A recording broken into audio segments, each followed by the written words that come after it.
Hey, what's going on, people? Hope you guys are doing good. Today, we're gonna be taking a look at the iPhone 13 Pro Max and the Galaxy S21 Ultra and put them head to head in an epic comparison. Both of these phones are the best of the best, and even I have a hard time deciding between them. But before we do that, I gotta give a quick shout out to this video's sponsor, TIMECODE, and I wanna showcase their case lineup for the iPhone 13 Pro and the 13 Pro Max. TIMECODE has an exciting case lineup for the iPhone 13 series that builds on their existing cases. The first of many is the Sheath.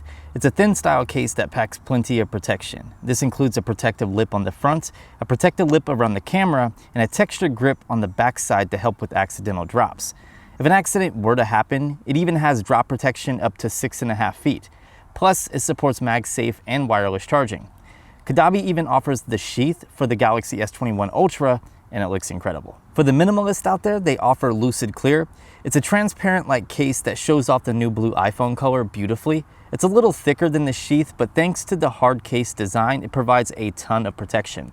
The backside is clear as glass, it's fingerprint resistant, it never discolors, and it supports wireless charging. If you want to darken your new iPhone and make the Sierra Blue look more like the Pacific Blue, you can opt for the darker Lucid Clear case, which gives a nice two-tone look to the blue. To top it all off, you can grab one of TIMECODE's Crystal Shield tempered glass screen protectors.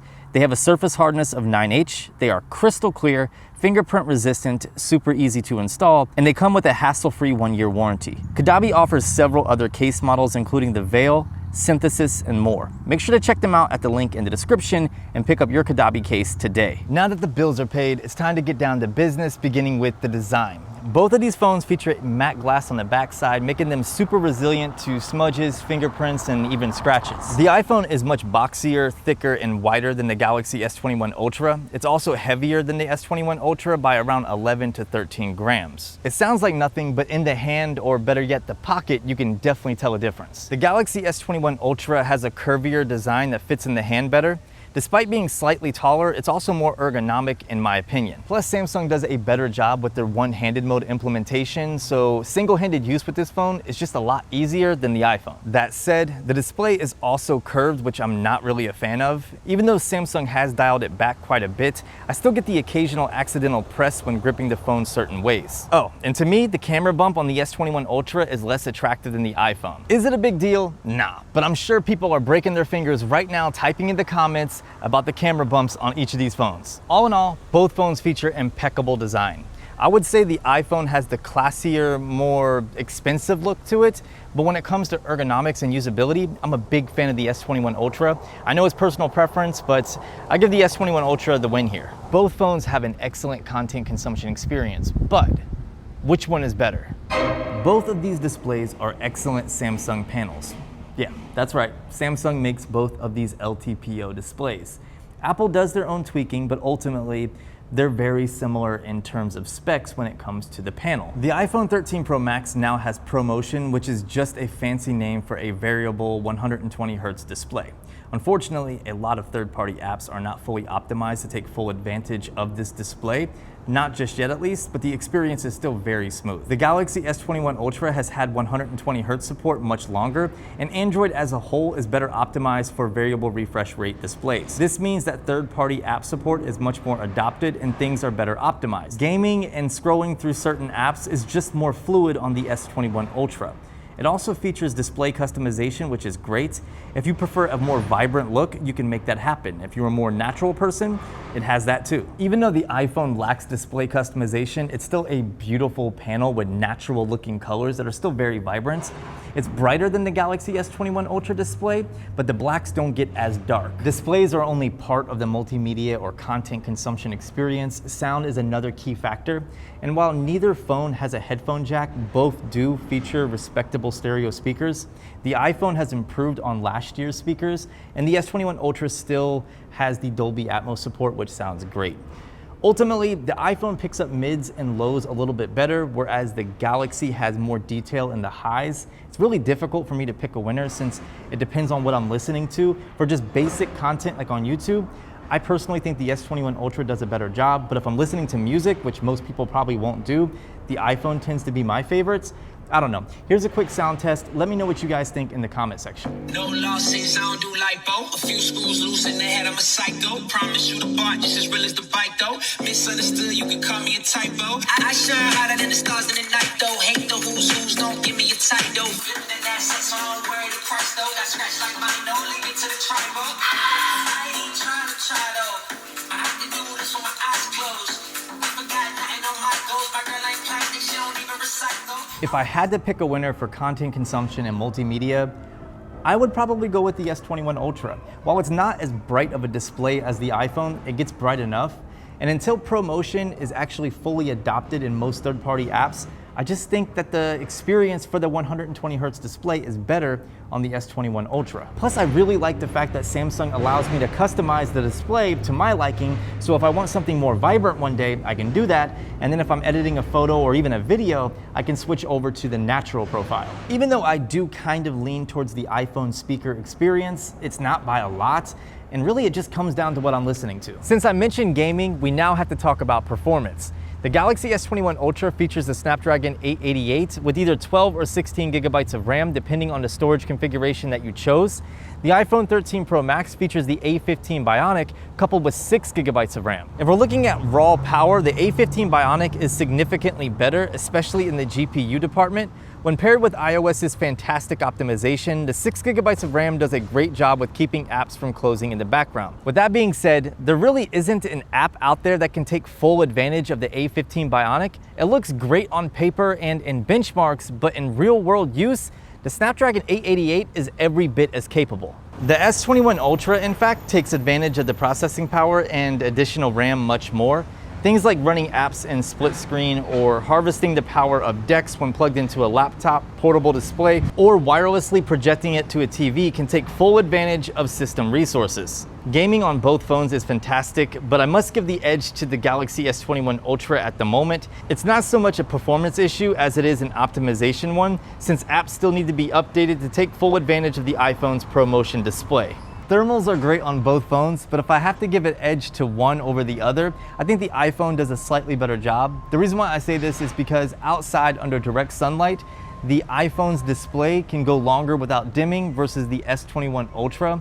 It's not really a big deal, but for the people that plan on taking their phones to the beach, this might be bothersome. John Deere, got myself one. All in all, it's hard for me to say one phone is better than the other. The iPhone technically has more processing power, but there's not enough stuff in the App Store available to take full advantage of all that processing power, whereas the Galaxy S21 Ultra tends to take full advantage of the system resources much better. Things like RAM can be used much more. We can't talk about hardware without talking about software, and this one's gonna be short, sweet, and to the point. It comes down to personal preference because both experiences are awesome. Apple has come a long way with their software with iOS 15. They really have taken great strides to make their software experience even better.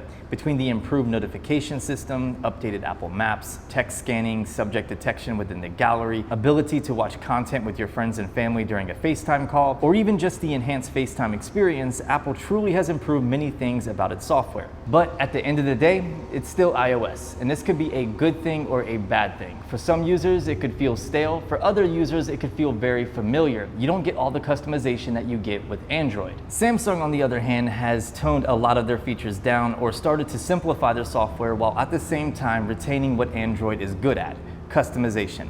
Being able to make your device your own with the Galaxy Theme Store or diving into the Play Store and completely switching up your launcher and customizing widgets that fit your personality. Samsung also thrives off of useful features that build onto the experience like the Edge screen, pinning apps, multi-window support, Samsung Free, or the Google feed. And how can I forget the newly added S Pen support? Some could argue that Samsung doesn't do enough with their software year to year in order to make it feel refined or refreshed, but I would argue back that they do plenty on top of what Android brings with their annual updates. Not to mention that a lot of the features Apple is just now adding have been on Samsung and Android devices for a while. Support-wise, both companies do a fantastic job. Samsung has taken great strides to make sure they push out routine software updates, including monthly security patches, which is fantastic. I would say Samsung's almost leading the pack when it comes to Android updates. Apple, on the other hand, has been known for the longevity of their consistent iOS updates. And with the internals of the iPhone 13 Pro Max, you could easily go 4, maybe even 5 years without needing to upgrade your phone. If getting things done is your primary focus and you want one device to do it all, I think the S21 Ultra is the right choice, especially if you're not invested in an ecosystem. But if you want a more simplistic approach to things, don't care about customization, and device support is extremely important to you, then go with the iPhone. Or if you're already invested in the Apple ecosystem and rely on services like iMessage and FaceTime or even AirDrop, then obviously going with the iPhone is a no-brainer.